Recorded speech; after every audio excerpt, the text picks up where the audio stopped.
नमस्कार दोस्तों, एलडी बाबा क्लासेज में आपका स्वागत है। दोस्तों, आज की क्लास में हम म्यूजिक से संबंधित कुछ इम्पोर्टेंट क्वेश्चन लेकर आए हैं, जिसे आप ध्यानपूर्वक देखिएगा, सुनिएगा और समझिएगा। तो प्रश्न है कि कुचिपुड़ी नृत्य का विकास कब हुआ और इसमें किस नृत्य का मिश्रण देखने को मिलता है। तो इसका आंसर होगा कि 1500 ईसा पूर्व में 1500 ईस्वी में हुआ और तांडव तथा लास नृत्य का। कुचिपुड़ी नृत्य का विकास कब हुआ और इसमें किस नृत्य का मिश्रण देखने को मिलता है, तो 1500 ईस्वी में इसका विकास हुआ और तांडव तथा लास नृत्य का इसमें विकास देखने को मिलता है। अगला प्रश्न है कि तांडव नृत्य किससे संबंधित है। तो तांडव नृत्य जो है वो भगवान शिव से संबंधित है। किससे है? भगवान शिव से संबंधित है तांडव नृत्य। अगला प्रश्न है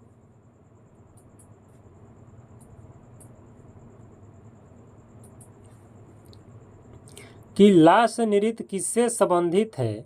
तो लास नृत्य माता पार्वती से संबंधित है। किससे? माता पार्वती से संबंधित है। अगला प्रश्न है कि तांडव नृत्य और लास नृत्य में किसकी प्रधानता होती है। तो शब्दम के। किसकी प्रधानता होती है? शब्दम की प्रधानता होती है।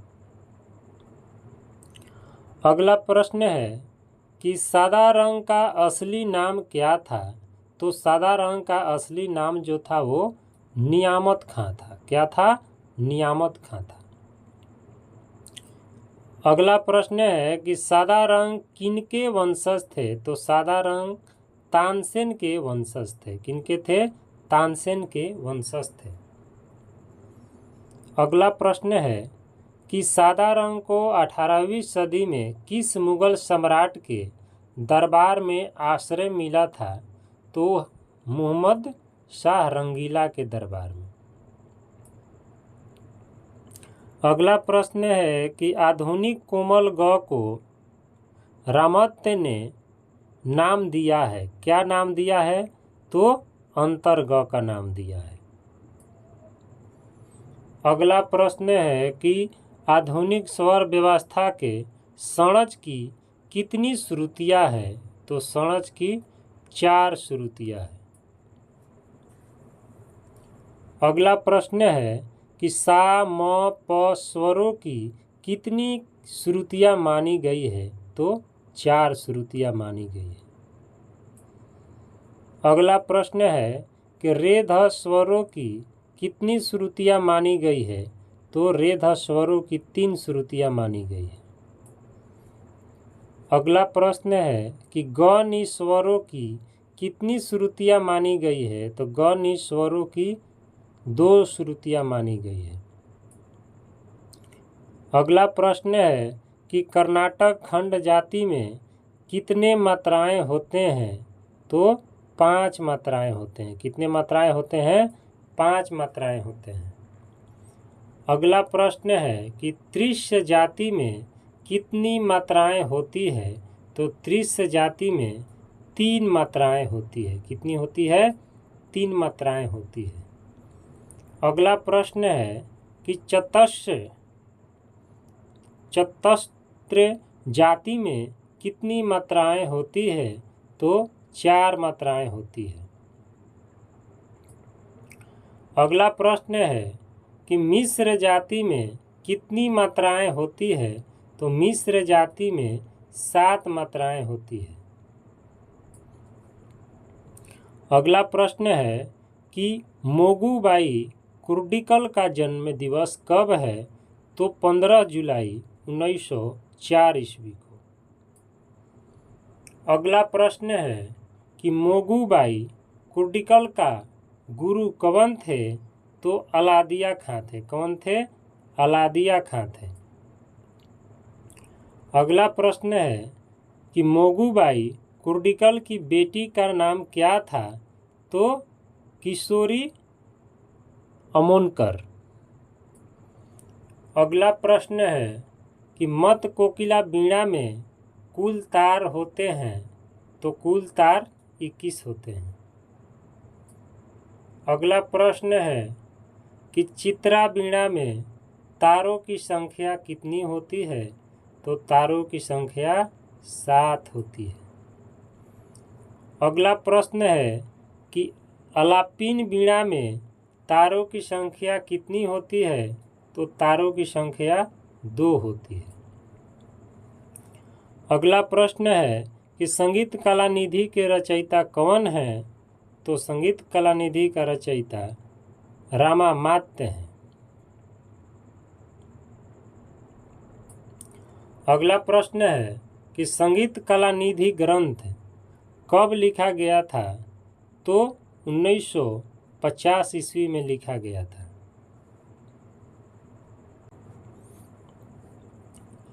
अगला प्रश्न है कि किस राग में पंचम स्वर व्रज? किस राग में पंचम व्रज स्वर है? तो मालकोश राग में पंचम स्वर जो है व्रज है। अगला प्रश्न है कि संगीत कार्यालय हथरस के संस्थापक कौन थे? तो काका हथरसी थे। कौन थे? काका हथरसी। अगला प्रश्न है कि राग सारंग गाया जाता है तो बसंत ऋतु में गाया जाता है। अगला प्रश्न है कि गौड़ सारंग किस थाट में है? तो गौड़ सारंग कल्याण थाट में है। अगला प्रश्न है कि बाबुल मोरा नैहर छूटो जाओ, बाबुल मोरा नैहर छूटो जाए बंदिश किस गायक द्वारा गाया गया है? तो वाजिद अली शाह द्वारा। अगला प्रश्न है कि लखनऊ का नवाब वाजिद अली शाह का जन्म कब और कहाँ हुआ था?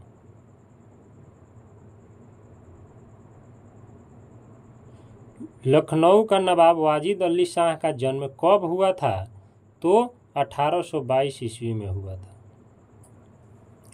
अगला प्रश्न है कि अख्तर पिया उपनाम से अनेक संगीत रचनाएं कौन किया? तो वाजिद अली शाह ने। अगला प्रश्न है कि वाजिद अली शाह की मृत्यु कब हुआ? तो 1877 ईस्वी में। अगला प्रश्न है कि छपेली नृत्य कहाँ का है? तो कुमायूं का लोक नृत्य है। छपेली नृत्य कहाँ का है? कुमायूं। अगला प्रश्न है कि तबला के बद्धी किस पशु के चमड़ा का बनता है? तो ऊंट का। अगला प्रश्न है कि चित्रा वीणा का सर्वप्रथम उल्लेख किसने किया? तो भरत मुनि ने। किसने किया? भरत मुनि ने। अगला प्रश्न है कि भरत ने कितने गीतिया रस का वर्णन किया? तो 4। अगला प्रश्न है कि कर्नाटक संगीत में मंच प्रदर्शन में पहले गाने की परंपरा है? तो जाति स्वरम। अगला प्रश्न है कि दुर्गा प्रसाद का पिता कौन थे? तो दुर्गा प्रसाद के पिता थे गुदई महाराज। अगला प्रश्न है कि गुदई महाराज का जन्म कब और कहाँ हुआ था? तो गुदई महाराज का जन्म जो हुआ था 19 जुलाई 1920 को वाराणसी के कबीर नामक चौरा स्थान पर हुआ था। अगला प्रश्न है कि पंडित गुदई महाराज को कौन कौन सी उपाधि मिली? तो इनको उपाधि मिली संगीत मार्तंड, ताल शिरोमणि, तबला सम्राट और ताल विलास। कौन कौन मिली? संगीत मार्तंड, ताल शिरोमणि, तबला सम्राट, ताल विलास और संगीत नाटक अकादमी आदि। अगला प्रश्न है कि पंडित गुदई महाराज जी को पद्मश्री तथा पद्म भूषण से कब सम्मानित किया गया? तो 1992 ईस्वी में। अगला प्रश्न है कि कुचिपुड़ी नृत्य शैली के गुरु हैं? तो वयम्पति कौन है? तो वयम्पति चित्र सत्यम। अगला प्रश्न है कि कुचिपुड़ी नृत्य कहाँ के नृत्य शैली है? तो आंध्र प्रदेश की नृत्य शैली है। आज की क्लास हम इतना ही पर समाप्त करते हैं। धन्यवाद।